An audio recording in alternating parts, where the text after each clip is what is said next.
Johnny Boy. Prop Nation, week 11. We're at 11 weeks, John. Yeah, buddy. 11. It's a lot of weeks. Not a lot of weeks left. Not a lot of weeks left. Big parlay hit this past week. Oh. You've had a good week. Oh my goodness, we're on fire, John. No, you know what? We'll just leave it at this. We're on fire. Okay. If you're listening, get this hockey on the road. Yeah, if you're listening, yeah, we got to get the hockey show going. I'm killing it with hockey. Holy crap, like bananas. But from a football perspective, we said it last week. We said we're going to right the ship. We're going to come in here and we're going to clean up a big parlay. And everybody loves the sexy parlays, so we did it. We cooked it, and it hit, and that was nice. That was a really nice one. I think it was 6 or 7 legs. Like that was long. Anyway, here we go. Week 11. We're about to do it again. We called it. I did have an 8-leg parlay last week. That was long. It was long. 6 legs hit. I fell short on Derrick Henry. Had a down week, which was a bummer, and we won't bring it up, but the Foster Moreau couldn't get. Yeah. You know what? Sometimes you got to take a shot. I'm gonna take another one this week. Actually, I got a couple that are. I started off with the ticket building for this week, and it was all players that I typically lean on, but then I started to get a little bit more spicy with my picks. Right. And I kind of landed on, I have a spicy ticket. I have a spicy ticket this week, and I can't wait for you guys to hear about it. But, John, you've been Thursday night. Let's recap. Before we jump into the slate, oh, man, Thursday was not kind to anyone betting or I know we're not a like a football analysis show per se, but you are a Bengals fan. Yeah. Get how's you feeling? Oh, you're temperature checking me. Yes. Okay. Well, I want to hear what you have to say. Temperature's hot right now. I don't think anybody in Cincinnati at this point feels like the Bengals have any form of a shot at all to make the playoffs. I think everybody's written it off. I was going through the social media comments this morning on a bunch of Cincinnati Bengals fan pages on Facebook. Everything on Instagram, everybody's pretty low on the whole situation. And my good buddy Brandon and I, we were supposed to go to the Bengals game in Cincinnati next Sunday, but I got a lot going on in life, and I actually had to cancel on him. And we were texting earlier, and I was basically saying, like, this is probably it's probably a blessing in disguise. Why do I want to go watch Jake Browning? And then he said, Jake Browning will find a way. He's a Steelers fan. He said, Jake Browning will find a way. Because that's just what happens. He's watched it happen before with AJ McLauren. Right, yeah. It's real rough. And you know what? There's a level. McLaurin, though, he's a good backup quarterback, though. Didn't he play at Alabama or Georgia? Alabama. Where did Jake Browning go to college? To be honest with you, no idea. Yeah, that's not a prospect that I prospected. Yeah. But here we are, and Jake Browning's about to quarterback the Cincinnati Bengals, and I couldn't be more excited. You want to know why? Yes. Because nobody knows anything about Jake Browning. Literally, this is the book is wide open for this kid, and he has a chance. He has a chance to grab the bull by the horns and make love to it. Okay. I mean, so the Bengals are 5-5 in the division. You are 4th. Mm-hmm. Very tough division. Ugly, ugly, buddy, ugly. Yeah. You know what? The rest of the world thinks that the Bengals are done. I think they're probably done. But there's this level of optimism in there that says, let the kid go in there and be like, there's zero expectations. I'll just put it that way. That nobody in Cincinnati right now thinks that this kid is going to come in and do anything worth anything. So when you have an entire city that's just kind of like, we're just happy to watch football on Sundays now because we know that the Bengals are fucked. you have the keys to the castle. If you can go out there and play good football, and you could just play worry free, not feeling like, hey, the whole city is depending on you to make the playoffs. Yeah, I think you're going to get your best football. Right. So I actually believe that the kid's going to do all right. I don't know what all right looks like when he comes to Jake Browning. I don't even know. I don't know what bad looks like. I don't know what good looks like. I have no idea. I think the majority of people have no idea. So all I know is that the first completion to Trenton Irwin looked real slick, and he popped another one right in a tight window to Trenton Irwin, and it looked real slick. Yep.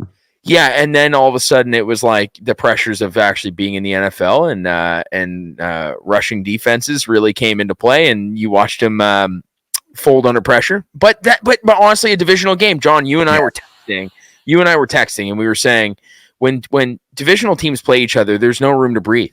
The books, and especially when it's a condensed playbook, when the Ravens know that this guy, hey, remember that like expanded route tree and all the multiple play calls that we had to worry about on we don't have to worry about that anymore. Okay, no more of that.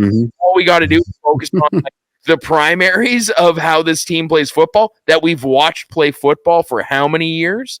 Okay, come on. You're going to know everything in and out of those play calls. You're going to know all the looks and the assignments. As a defender, that's when you can eat.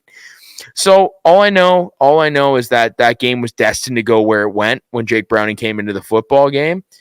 But this week with preparation from Cincinnati's side, hey, look, maybe they open up the playbook for the kid and just say, sling it.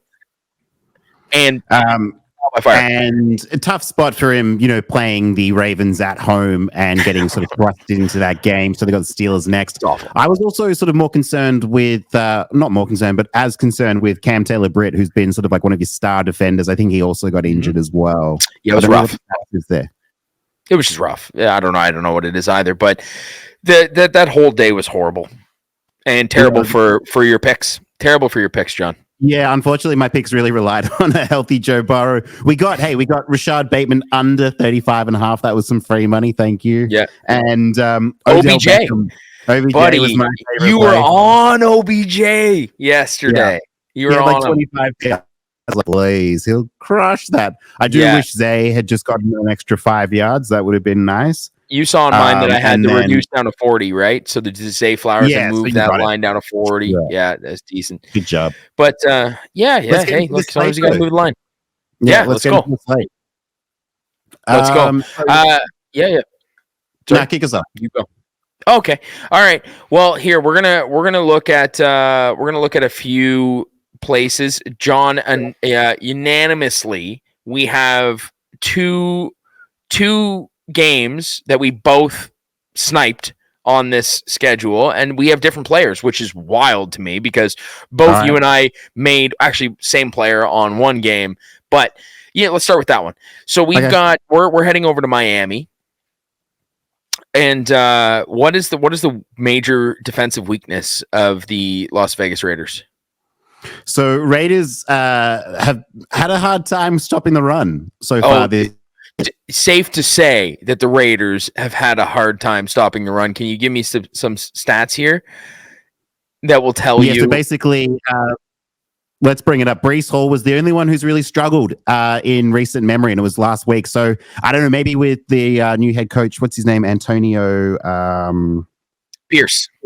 Pierce, who's come in. So maybe, they've had like a big bounce back week in that sense. Usually if there's a change at head coach, the team really rallies together. But outside of that, man, Saquon. Look at that. That's all green, buddy. That's all green. Can you put your cursor over it so anybody on YouTube can actually see what the hell we're looking at? Yeah. Don't forget to like and subscribe. But yeah, so, and it's even against like Ramondre Stevenson, who's had a bad season. AJ Dillon had some AJ Dillon, the potato. Yeah.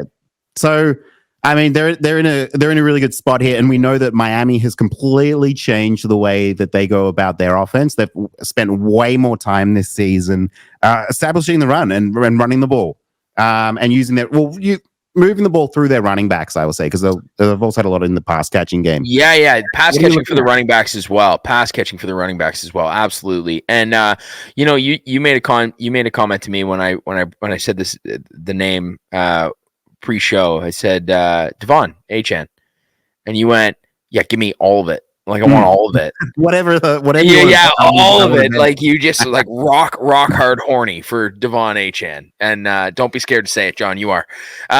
So yeah, you are. But there's one prop that I really love, and it's the longest rush, and we can't seem to find it up yet because I don't know if the books have actually registered that Devon Achane is back from injury. Right. But he is. So he's scheduled to play, but there's nothing on there yet. So I think that'll come out tomorrow. But my guess is the longest rush will be somewhere around 11.5 to 12.5. Mhm. And if that number, I'm comfortable taking that all the way up to 14.5. All right. So but I'm rooting. I'm Explosive play. rooting tooting for 11.5. If I get it, I'll find it. And I'll snipe it if it's there. But if the books come in at 14.5, I'll still take it. And anything over that, I'm not. But I do honestly believe one explosive play is coming off of the legs of Devon Achane. So, with that being said, the first pick on the Week 11 slate is Devon Achane over on the longest rush. Anywhere from 11.5 up to 14.5 because the books don't have it yet, but book it. What I can see, I really like this pick. What I can see is Josh Jacobs 13.5 and Raheem Mostert is at 15.5. So it could be somewhere in that area. But yeah, RB2 RB2, he'll get a lesser attention, especially coming back from injury. 0% chance that he'll get the 15.5 treatment that Raheem Mostert got. 0. The only thing, does it concern you? Like this player, he does have like a lot of hype. I mean, look at these games played in week 3, 4, 5. 203 rushing yards, 101 rushing yards, 151 rushing yards. That's rushing. So I'm not taking the rushing yards, John. I'm not taking the rushing yards. I'm taking the over on the longest rush. Like the hype is enormous. So like what? So if it gets past like 15, then you probably would not take it. I'm off. I'm off. I'm off. I'm not taking it at that point. If I still love the player in the situation, if I can't have that, if it's out, then I would gladly take the receiving total up to 22. Yep. I think that sounds really good as well. Like I was saying, all purpose, I'll happily bet the over. Rushing, I'll happily bet the over. Rushing at this stage for Raheem Mostert is at 56.5. Josh Jacobs is at 66.5. Call it 60. I think that's a fine line. That's a safe line to take for Devon Achane. Yeah, it's not bad. Great pick. So yeah, I had looked at that game, but for my running back, I was sort of tossing up. So I'm looking at this the LA Chargers who are traveling to Lambeau to play the Packers in this spot. I think that I was sort of tossing up between Justin Herbert potentially for an unders passing game, but I sort of have stayed away. It is at 260, but Green Bay has done a really, really good job at shutting down quarterbacks, surprising as it is to say. So I'm actually looking at Austin Ekeler for this spot here. I'll just quickly bring them up on screen. If you're watching on YouTube, like and subscribe. But basically, so you can see here, only one quarterback has had success against the Packers, and it was Kirk Cousins. I think it was in that game that he got injured well. He was having a phenomenal season. But Goff couldn't get there. Jimmy G, it might have actually been Aiden O'Connell in that spot. I can't actually remember. Had a bad game. Now, look, I will say, so Kenny Pickett has not been great, and Brett Rippon had a shocker. My God. Kenny Pickett. Can we just hold on before you move on? Right. Is there a more frustrating quarterback to watch than Kenny Pickett? Because they're winning. The Steelers are winning football games. Yep. But my God, he looks awful. He has not been playing well, especially since he sort of I had a bit of hope and optimism at the start of the season because he didn't look too bad, but it has really trailed off. Yeah, not a Kenny Pickett, not a Kenny Pickett fan.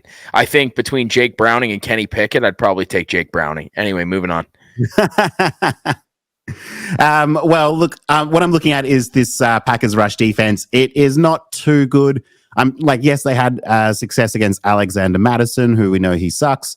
And then the Rams, they just couldn't move the ball at all. If you look at that entire line for that game, they had a backup quarterback in there, backup running backs in there. I think it was like Darrell Henderson and Royce Freeman or something like that. But outside of that, like Najee had a good game. Jalen Warren had a good game against them last week. Javonte Williams. Oh, remember getting Javonte Williams at 35 rushing yards? Yeah, it happened for like 3 weeks. Yeah, what a time to be alive. Yeah, exactly. Yeah, days. But so Austin Ekeler in this spot, I think will be great. The Chargers have been always leaning on Austin Ekeler a lot. I'm just going to bring up his lines. What is it? Is it 35, 40, somewhere in there? They're giving him, I'm taking 85 all-purpose yards. Okay, you're on the all-purpose. Yeah, it is a little bit scary, but you don't have to buy the 5. It's actually locked in at 85. John, that rushing at 49.5 is the most appealing on that entire thing. But my only concern there is the Chargers are not a rushing team. It doesn't matter. I think in this spot. Whereas I'd rather rely on the pass catching, and that's why I want to take both. I get it. Yeah, you're buying how many yards? None. You're not buying any. Really? They basically combine the two, and there's no extra 5 yards that you need to pay. All right. You don't have to convince me anymore. Where I'm kind of getting into the I think he could get like 50 to 60 receiving yards, and then that way you only need an extra like 40 rushing yards. And I'm not sure that he'll make the 50 that he needs there, but I think he might actually get that from the receiving scrimmage area. So that's why I'm going for the scrimmage, where I normally don't. But Austin Ekeler is one of those, like, a heavy pass catcher you can actually combine and feel pretty good about them. But when you watch him rush, like he is explosive. He is a fantastic running back, and he's got great vision on the outside. And I think this is where the weakness of the Green Bay Packers actually exists. It's not between the tackles; it's on the outsides. And Austin Ekeler, if I were the Chargers, and if I was calling these plays, I would probably have 7 or 8 designed outside lead block runs designed for Austin Ekeler. Yeah. And I mean, you're going to get chunk yardage 7, 8 with if you're sending a lot of blockers with you, you hope to get 7 or 8 yards on each one of those rushes. And I think he's more than capable of doing that. And if you have 7 times 7 is 49. Right. So now you just need a couple inside runs, and there you go. You got your 50. Right. Like that's how I figured out something else while you were talking, and I was like, oh, I just got asked a question. I just asked you some math. Yeah. And but that's how I look at it. Right. And when I game script and I try and get in the head of an offensive coordinator when we're game script for this, and you look at the weakness of the opponent. I would personally, I'm not going to take it, but John, I would advise you against taking the all-purpose, because I don't think the receiving yards are going to be there like you think they are. But I am fully on board with Austin Ekeler as a player in this game, getting a lot of yardage. I wouldn't be surprised if he got 65 to 70 yards on the ground. And then 30, so it's you're there, you're still there. You're with your all-purpose. You're still close to being there. I would feel a lot better taking the rushing total. Yeah, I just haven't seen Austin Ekeler perform well as a rusher. Is what is like it's the hesitant part. And what I have seen from the Chargers is this is the way the Chargers offense rolls. Through the middle of the field's Keenan Allen, along the side to Keenan Allen. And then checkdowns to Austin Ekeler, right? For chunk gains, and that's it. Repeat. Or they'll try like a huge bomb down to Jalen Guyton now that they've got him back, which is stoked. Like I'm stoked about. Quentin Johnson has not been much of a factor at all, and then they got Gerald Everett through the middle as well. But like this is the offense runs through Keenan Allen and Austin Ekeler. So. Why have the QJ lines been so inflated every week? Do people just love betting Quentin Johnson? I think they think it's like when you wanted to bet him many weeks ago now, but it was sort of like, oh wow, this line is so low, like he's got to get that. But like 25 I said, or something. Yeah. But like I said to you, but we haven't seen it, so why would I bet that? It's the same thing with Rashad Bateman on Thursday Night Football. Line was at 35. He's never gone over 35. OBJ, I grabbed OBJ at 28 yards, man. Yeah. He got that in one catch. And Rashad Bateman was at 35. I was like, what? Like, how is this? Like, the trends are going in the opposite directions. Anyway, I just have that. I had that question for QJ. I'm off the QJ train, but I actually believe that as a strength, body, possession receiver, he has a lot. He has a lot to give. It's going to take him a little bit of time, I think, to get acclimated to the NFL. But this is where fantasy and sports betting collides, and this is what I love. So this is the perfect, like, Rashad Bateman, Quentin Johnson, fantasy darlings in primetime spots who have not done anything. You can take massive advantage of those players because the lines will be inflated. They've got no track record of proving to do anything whatsoever. But people are like, nah, he's a good player. I love him. And not because it's primetime game, the casual sports bettors get in. They're like, holy shit, Rashad Bateman only needs 35 yards. He'll smash that. And it's like, but if you actually pay attention, he doesn't. He won't.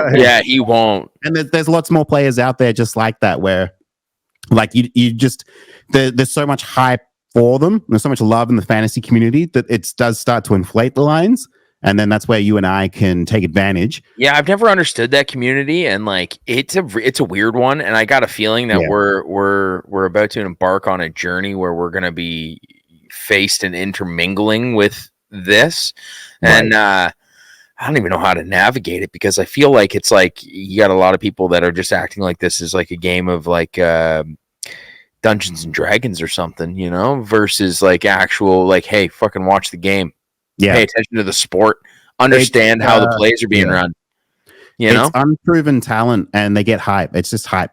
And that's why I do this spreadsheet, because I want to see what's being too overhyped and what the trends are. And here's one I just want to float past you. I've got a new money-making machine. So on one side of the ball, what?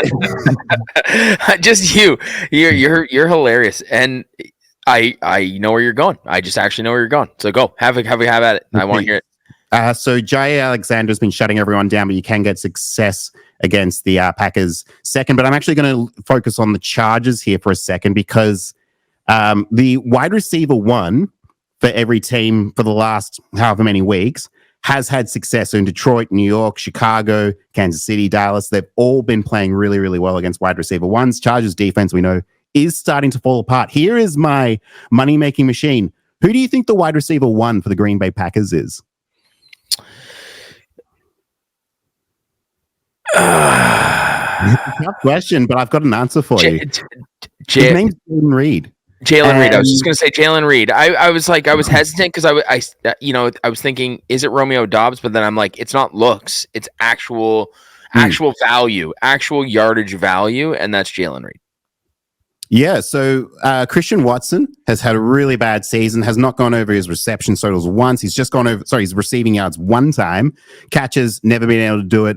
Romeo Doubs has been really, really bad. The Packers offense in general has been bad, but there is one new money-making machine shining light, baby. And I actually fully believe he is the receiver one for the Packers. And he's flying under the radar right now. Look at this. 40 yards. Okay, he didn't get those. They were quite a lot. But then he went down for 25 yards last week for no reason. Like, he was still hitting his reception props. So he's getting a lot of balls at the line of scrimmage, but he is going over them. So if you want to bet... The receptions are hot. They're hot. Yeah. If you can get 2.5 for Jayden Reed against the Chargers, who are a bad defense right now, who are going to be... The Packers will be at home. I really, really like this. This is not my receiver pick, but I do sneaky like the Green Bay Packers' number one wide receiver one, Jayden Reed. There it is. WR1. WR1, buddy. Green Bay Packers. That'll stir up some controversy for the cheeseheads. For our cheeseheads? Yeah. Hello, cheeseheads. We love you. Yeah, love them. All right, so we're gonna take another stroll. We're gonna head over to Texas. Gotta say, my favorite place to visit on this planet is Texas. Never been. Well, maybe one day we should go, John. We should. I'm a Dallas Stars fan in hockey. Ironically, I have never followed the Houston Texans until this past week. And I went back and I watched a crap ton of film. Because after they beat the Bengals, I went, okay, what? I watched the game. You know who's really good? No, I watched the game and I was very surprised. I was not expecting what I watched. I've watched every throw from CJ Stroud this season. Yeah, you're CJ Stroud, Tank Dell, Nico Collins.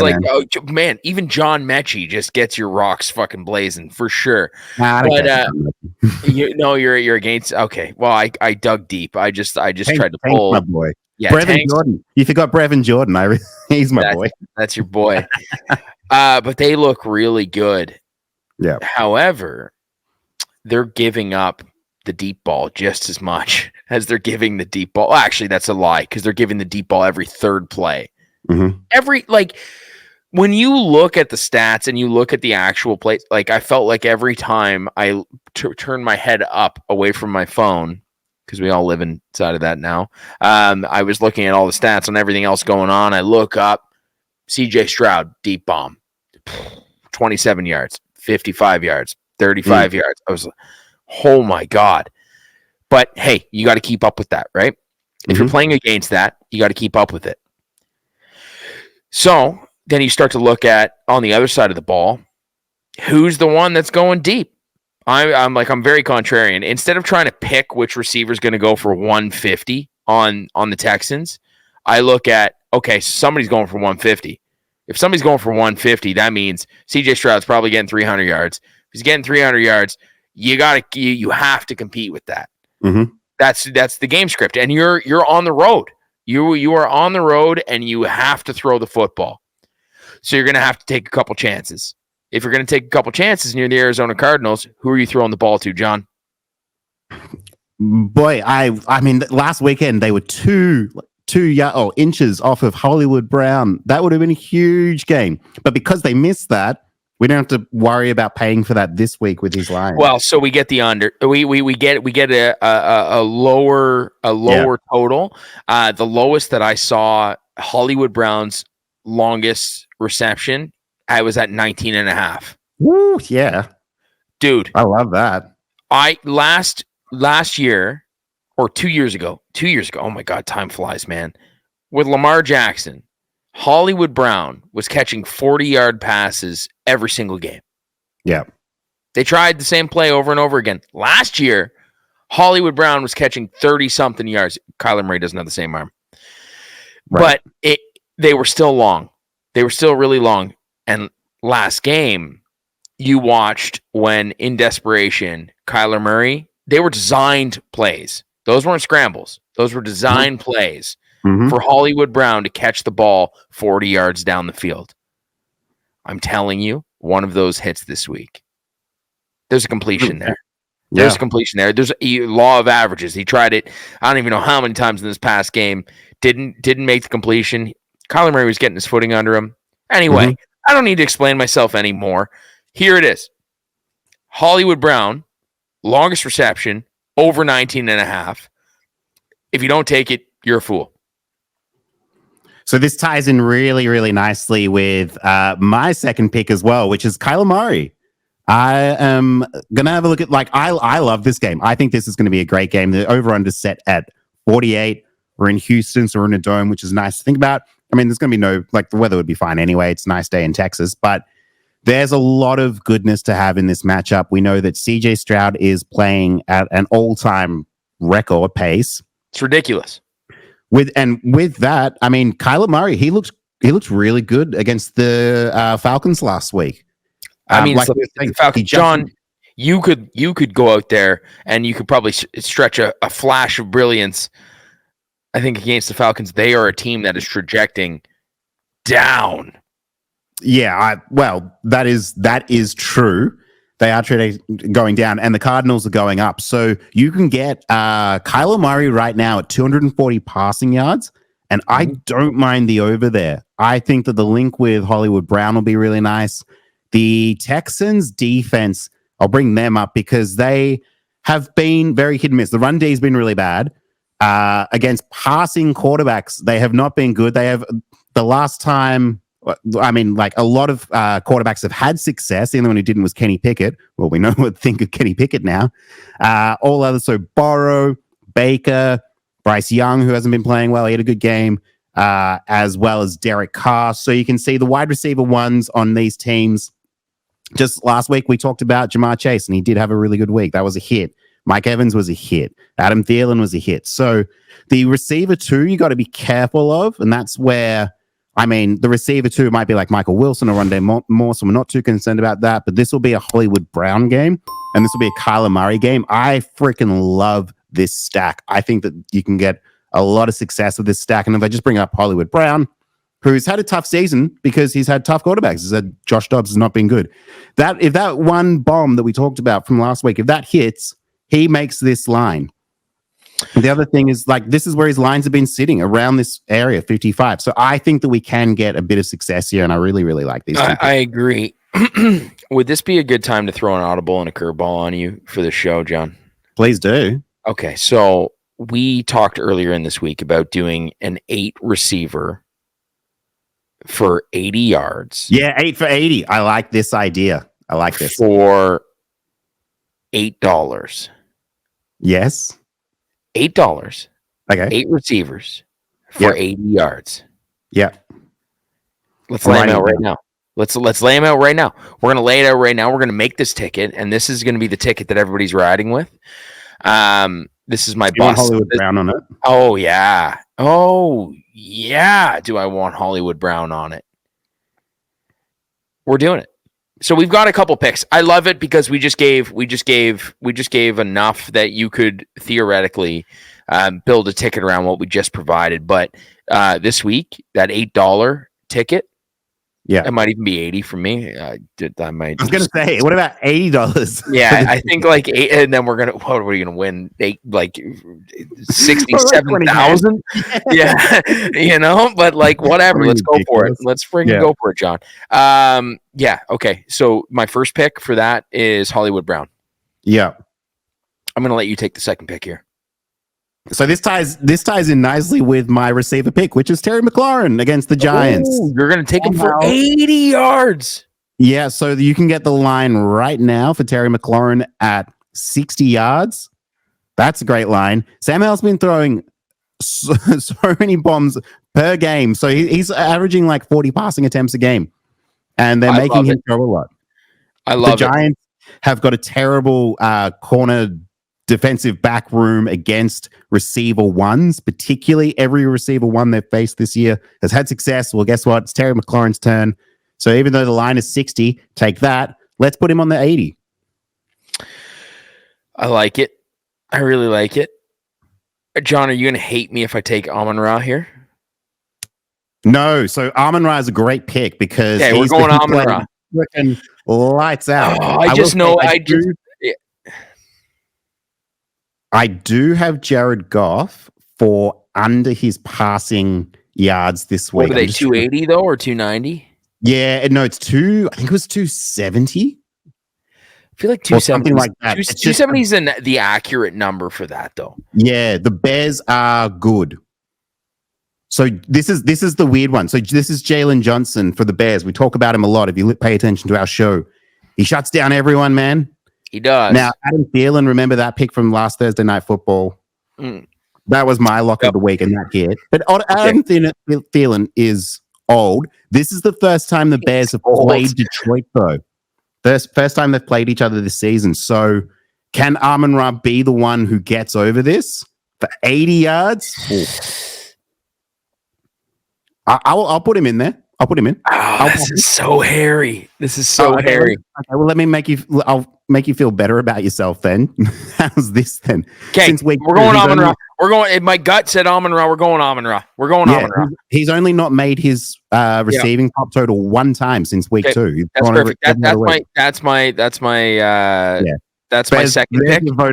We each have 4 picks here, John. So you grab another one. Let's go. Okay, what else are we looking at? What else? Well, this is tricky because, yes, we have not had much time Yeah, I know. This is what's great about it. It's all gut. There is no stat, just gut. Look at the list. I got one. CeeDee Lamb against the Carolina Panthers. I love Carolina Panthers have struggled against receiver one options, and you know who's fucking on fire at the moment is Dak to CD. Perfect. Moving on. Here we go. CeeDee Lamb's going in the list so far. Yep. Marquise Brown. Yep. Your first pick was Terry McLaurin. Yep. Amon-Ra. CeeDee Lamb. Yep. Puka Nacua. Oh fuck. You didn't expect it. Who's playing quarterback for them? It's Matt Stafford. He's back. Is he back? Okay. I did not know he was back. I thought he was still injured. No, I'm going to double check here, but yeah, Matt Stafford's back. Yep. Puka Nacua. I picked up Carson Wentz for nothing. What a waste of fab. All right. Puka Nacua, 80 yards. So that's so dangerous. That's so dangerous. Yeah, because the Seahawks corners have actually been playing very, very good football right now. Just even since week 6, last 5 weeks, only one receiver in Amari Cooper went over his line, and then twice for the receiver too. I almost want to look on the other side of the ball at Seattle against the Rams, because the receiver 2 for Seattle, I mean, it could be Tyler Lockett. I just don't know if it's Tyler Lockett or Jackson Smith and Jigba. It's tricky. All right, so just let me stay with it. Just roll it. All right. Well, okay. Look, we got to go Tyreek Hill against the Raiders. Yeah. I think that's an obvious one. Come on, that's an obvious one. Let's go for it. Can we put Puka as like a maybe if we get 9? Yeah. Well, we got to go 8, but I know you don't like 2 more. If it happens, John, though, and Puka hits that, and you make me pull this off the card. Well, see, this is the thing. This is why I don't want to do it. yeah. Just sometimes you just gotta let it go. You know, I mean, I said that because my daughter is watching Frozen every day for. Yeah. She's watched Frozen, and I can't stop saying "let it go." But John, let it go. Puka Nacua is staying on the card. Okay, all right. If he burns us, you can then tell me I told you so. We're getting to the hairy end of this. We've got to find 2 more. We got to find 2 more. I know this is so we got to find 2 more. What about Stephon Diggs against the Jets? Nope. No. Saucy. Not the Bills? No. If I was gonna take it, it'd be Gabe, but I still don't like it. I think that game, a divisional game. Remember what I was just saying about divisional games? There is that game against Minnesota where Denver is playing, and there's something in me that says that on both sides of the ball, I don't mind Addison, and I kind of mind Addison, but I don't mind Jerry Jeudy in that spot. I know what you're thinking. It's Cortland Sutton's game. The Vikings. They've been middle of the pack. I've got a more disgusting one for you. Okay, I'm ready to hear it. Deontay Johnson against the Browns. Oh no, you can't divisional. Look at this. Just look at all the receiver ones. They've all hit 10 lines. Just like I asked you to let Puka Nacua go. Deontay Johnson's good, man. He's really good.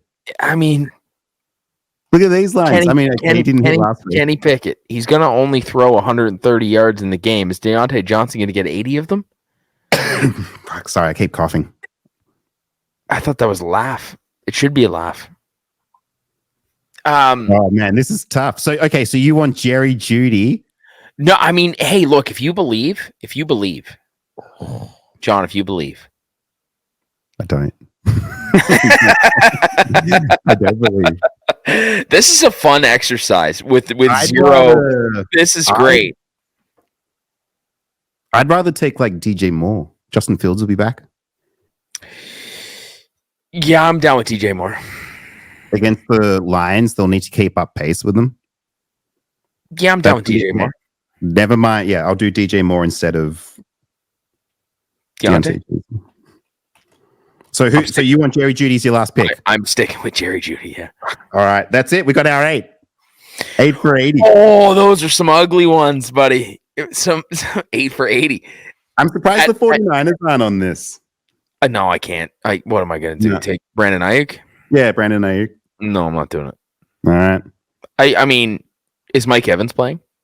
Yes. I was actually thinking taking Mike Evans because the 49ers have been susceptible. Yeah. I'd rather take Mike Evans than Puka. No, don't even stray me. Do not stray me. You can't take any of my picks back. Okay. Those are my picks. All right, so we've got Hollywood Brown, Terry McLaurin against the Giants, Amon-Ra against the Bears. That one scares me. Oh, actually, we can't take DJ Moore then because it's the same game. No, who cares? Take it. CeeDee Lamb against the Panthers. Puka Nacua against the Seahawks. Oh, my boy. Let's go. Puka Nacua, 80 yards. I swear to God, if you hear this, if you are listening, I'm going to tag you in every piece of social media content until you see this. You better go over 80 yards. Tyreek Hill against the Raiders. I really like that one. Jerry Jeudy against, who are they playing? The Broncos of Minnesota? They're playing Minnesota, yeah. And DJ Moore against the Lions. If you, like me, and you can't parlay same games, I quite like Mike Evans against the 49ers. I would put in. All right, so that's I accept that, but I can parlay the same games. Yes, and you can in your part Mike Evans is not in that ticket. As much as I like Mike Evans, and like my gut kind of tells me to take Mike Evans. I don't know over who though. Over Terry McLaurin, probably. Yeah, Terry over Terry. Yeah, like the one who I think will be the lock. That's the problem. That's the problem, John. Yeah. Here's Mike Evans' receiving yards over the last 5 weeks. Last week, 143 yards against Tennessee, 87 against Houston, 39 against Buffalo, 82 against Atlanta, and then 49 against Detroit. And from there, he also had 171 against Chicago. Come on, man. I like it. Don't get me wrong. I like it. All right. I'm on the record. I would have taken Mike Evans over Terry McLaurin. All right. But I'm not, because that's your pick, and I'm not taking it away. And you've dialed in Terry McLaurin, and I've dialed in Puka Nacua. So just... man, why can't these things be 3 for 30? Why does it have to be 8 for 80? But we can do a 3 for 30. I love... or 2 for 20, and we take backup tight ends. Buddy, that's it. 2 for 20 with $200 down, because that's the only way you're going to make money. But I mean, I'm doing it. We're doing it. That's it. All right, bud. Well, those are the picks. I'm throwing one last sneaky play in here that we talked about. Okay.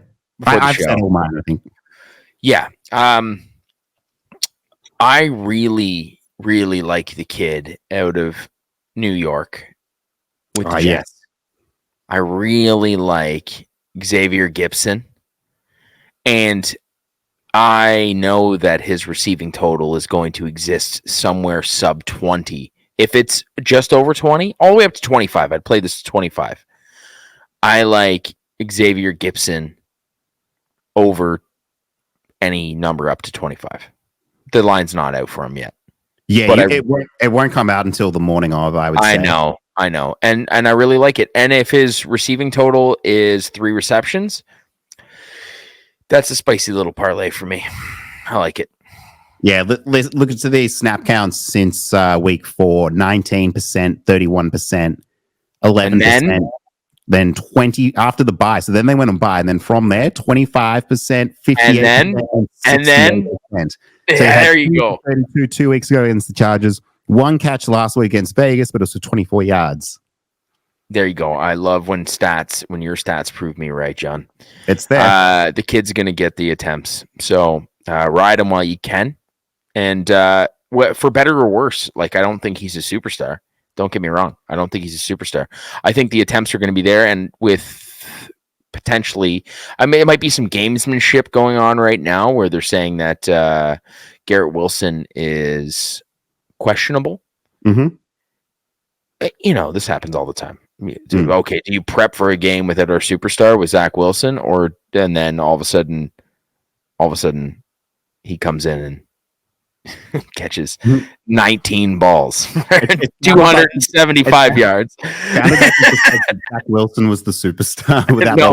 No, I did not mean that Zach Wilson was the superstar. No, Garrett Wilson, but it was just like, oh yeah, I guess like we have wanted Zach Wilson to be a superstar, but it'd be great. I think the whole world wanted to get Zach Wilson. He had his time. And unfortunately, that time passed. But Xavier Gipson, the safe, reliable pass before the line of scrimmage, will be the early and often target in that game. And it's against the Buffalo Bills, so you know that the Jets are going to want to come out and do some funky shit. Early and often, buddy. I think Khalil Shakir will be used as like a gadget guy for the Bills, and I think that the Jets will probably hit them right back with Xavier Gipson. So I like it. This is interesting. You've always got like these really under the radar picks that it's like deep. We talked about them in like episode 1 or episode 2 when we were talking about preseason. They're so deep. It's so deep. But this is where you got to dig. This is where you got to dig because honestly, you try and hit every superstar, you're going to be falling flat. Right. So this is where you find the value, and this is a situational value. I will probably say that I will never take him for the remainder of the season, and I had not taken him prior to this moment. But this is the moment. Your moment is now, Xavier Gipson. That sounds good, man. So just to recap our picks, I've got Kyler Murray over 240 passing against the Texans. I've got Austin Ekeler over 85 all-purpose yards against the Packers, and Terry McLaurin over 60 against the Giants.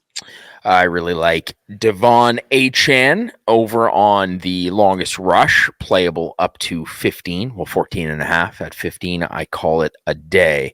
I like the longest completion for Hollywood Brown, and I saw it at 19 and a half, so I'm grabbing that without a doubt. But that's playable to 22 and a half for me, I think.